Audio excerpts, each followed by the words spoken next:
नमस्कार। आज कहानी गोल्ड में सुनिए पूनम अहमद जी की लिखी कहानी कुहासा छट गया। माया अपने रूम में लेटी टीवी देख रही थी कि उन्हें अपने बेटे अनिल की फोन पर जोर जोर से बोलने की आवाज आई। उन्होंने टीवी की आवाज बंद की, कान बेटे की चिंतित आवाज पर लगा दिए। अनिल किसी से कह रहा था, डॉक्टर साहब, आभा आपकी पेशेंट है, उसकी कमर में अचानक फिर कुछ हो गया है। आप सोसाइटी में ही तो हो, आपको तो पता ही है। अभी लॉकडाउन में हमारी सोसाइटी का मेडिकल स्टोर फिलहाल बंद है। कुछ तो आपके पास दवाई होगी, आप कहो तो मैं आकर आपके यहाँ से ले जाता हूँ। फिर माया को अंदर लेटे लेटे समझ आ गया कि उनकी बहू आभा को कमर में कुछ दर्द है। उनका मन हुआ जाए, देखे कि आभा को क्या हुआ है। उठकर बैठी, फिर लेट गई। सोचा, छोड़ो, कुछ भी कहूंगी उल्टा ही जवाब देगी, निपटे खुद ही।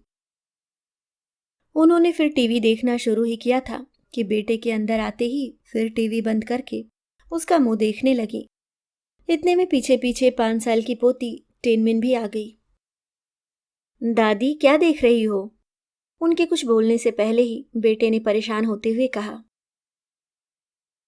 माँ आभा लैपटॉप पर शायद बहुत देर से कुछ काम कर रही थी, अचानक उठी तो बहुत बुरा बैक पेन हुआ। अब तो हिल भी नहीं पा रही। डॉक्टर से बात हुई है, वह कह रही है कि उनकी बिल्डिंग में एक कोरोना का केस हो गया है। बिल्डिंग सील्ड है, वह कुछ दवाई नहीं दे पाएंगी, बस रेस्ट बोल दिया। तो मैं क्या करूं? टिनमिन को नाश्ता देना है और हमें भी भूख लगी है, कुछ बना दो माँ। मेरा बनाया उसे पसंद आएगा? चलो ना माँ, छोड़ो ना भैया, भूख लगी है। अपने रूम में लेटी आभा भी यह बातचीत सुन रही थी। सास पर हमेशा की तरह गुस्सा तो बहुत आया, पर मजबूरी थी। दर्द के मारे हिला भी नहीं जा रहा था। माया सीधे उठकर किचन में गई। टिनमिन भी उनके साथ साथ किचन के एक स्टूल पर बैठ गई। माया को अच्छा लगा। आभा तो टिनमिन को उनके पास आने से अक्सर किसी न किसी बहाने से रोक लेती है, वह जानती हैं।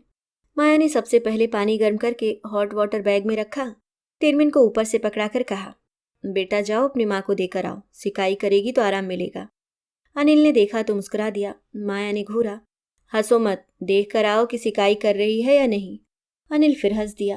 माया ने फिर आभा की ही पसंद को ध्यान में रखते हुए जल्दी से वेज चिले की तैयारी कर ली। अनिल और टिनमिन के लिए थोड़ा सा सूजी का हलवा भी बना दिया।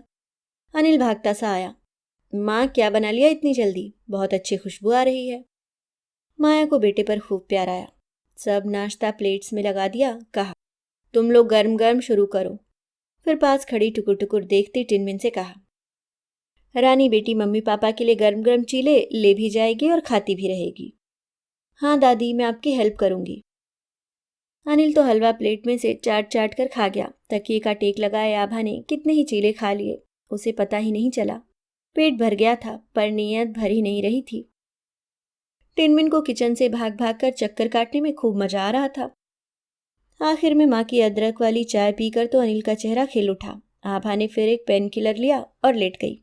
अनिल और टिनमिन ने मिलकर सब बर्तन उठाकर किचन में रखे। अनिल ने कहा, माँ बर्तन धोना मत, मैं थोड़ा ऑफिस का काम करके धो लूंगा। अभी भी आपने काफी काम कर दिया, आराम कर लो। मुझे इतना आराम का शौक नहीं है जितना तुम्हारी पत्नी को लगता है। उसे ही मेरा काम पसंद नहीं आता तो मैं भी क्यों फिर मेहनत करूं। यह सोचकर उसे कुछ बोलना ही छोड़ दिया। खैर, शायद उसे अब मेरा काम करना बुरा ना लगे, तो मैं सब संभाल लूंगी, तुम चिंता ना करो। अपने रूम में लेटी आभा को माँ बेटे की बात का एक एक शब्द सुनाई दिया। गुस्सा तो आया, लगा माया उसे ही सुना रही है। इस टाइम मजबूरी है, कुछ कह नहीं सकती, सुनना ही पड़ेगा। लेटे लेटे आभा माया के बारे में ही सोचने लगी। वह नहीं चाहती कि माया उसकी घर गृहस्थी में कभी दखल दे, इसलिए उसने हमेशा उनसे एक दूरी ही बनाए रखी। वह भी ऑफिस जाती है, दिन भर के लिए देवकी बाई आकर सारे काम करती है। वह माया से ज्यादा तो देवकी को सम्मान और स्नेह देती है कि कहीं भाग न जाए।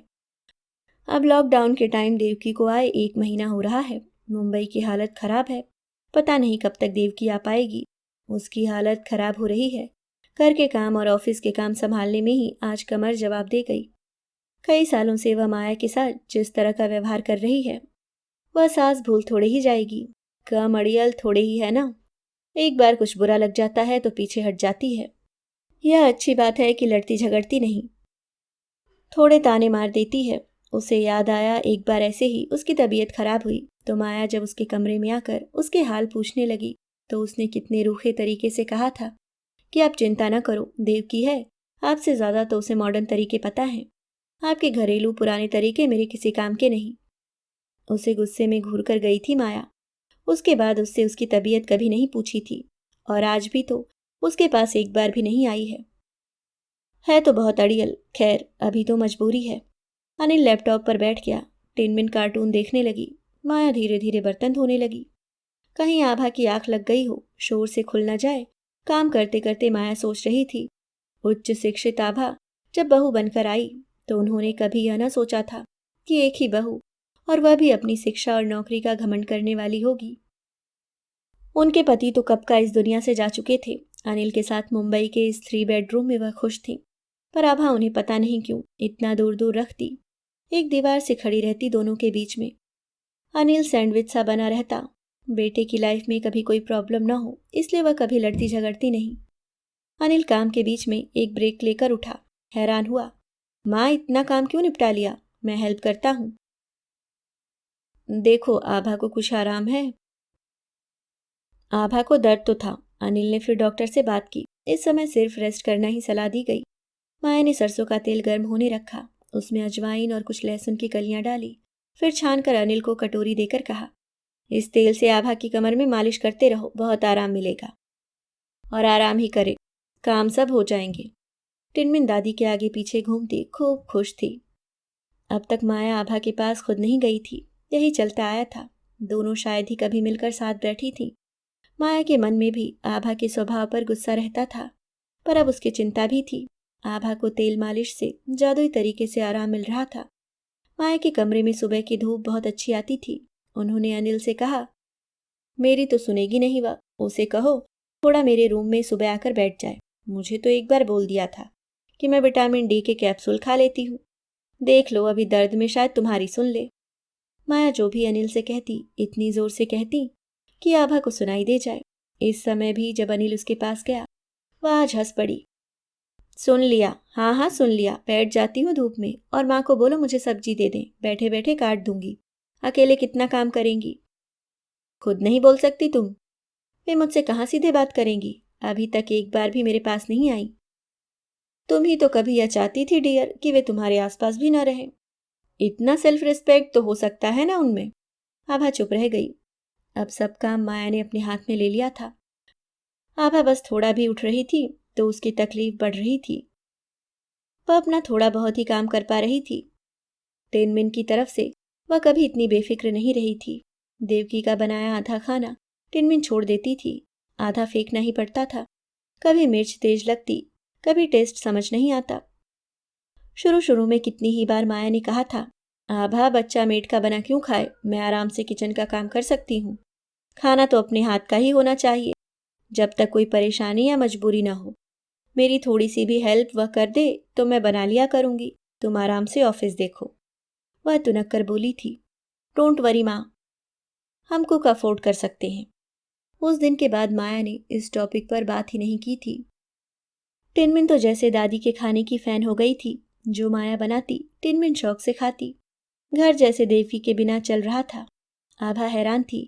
उसकी कमर में तकलीफ होने से पहले देवकी के न होने पर भी माया ने कोई हेल्प ऑफर नहीं की थी और अब सब ऐसे संभाल लिया था जैसे कब से ये सब काम ऐसे ही चल रहे हों। आभा को 5वें दिन से कुछ आराम होना शुरू हुआ। माया ने अनिल को जरा तेज आवाज में कहा, जिससे आभा भी सुन ले। उसे कह दो आराम हो भी गया हो तो एक साथ सब काम शुरू करने की जरूरत नहीं है। पीछे टेक लगाकर आराम से बैठकर थोड़ा बहुत ऑफिस का जो जरूरी हो वह कर ले। उसकी देवकी आ जाएगी तो फिर वह जाने देवकी जाने, फिलहाल मेरे काम से ही खुश रहे। आज आभा को बात करने के इस ढंग पर हंसी आ गई। अनिल जब उसके पास आया तो वह जोर से हंसने लगी। माँ भी ना, कितने ताने। अनिल को भी हंसी आ रही थी। आभा सोच रही थी कि आज तक वह गलत कर रही थी, यह माँ का घर भी तो है। वह कितना गलत कर रही थी। घर की मेड से भी अच्छा व्यवहार करती है और माँ से इतना बुरा, जैसे उसे उनकी जरा भी जरूरत नहीं। सच तो यह है कि उसे ही उनकी जरूरत है। उनके स्नेह से आजकल घर कितना अलग लग रहा है। टिनमिन कितनी खुश है उनके साथ। इस परेशानी के समय में उसकी सारी बदतमीजियां भुलाकर सबका ध्यान रख रही हैं। माँ के स्नेह का कोई विकल्प नहीं हो सकता। उसकी आंखों से जैसे एक पर्दा सा हट गया। इतने में माया की आवाज आई, टिनमिन ले, ये फल अपनी मम्मी को खिला दो, इतनी दवाई खा रही है, पेट जलता होगा। जी दादी।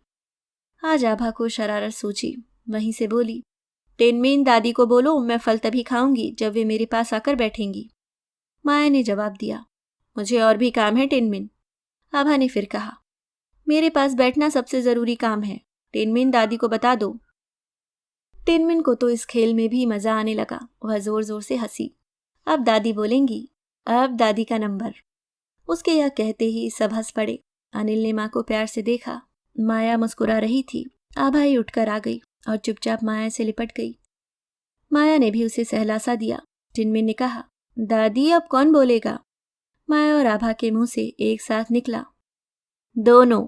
घर में काफी समय से फैला दूरियों का एक कुहासा आज जैसे छटने लगा था।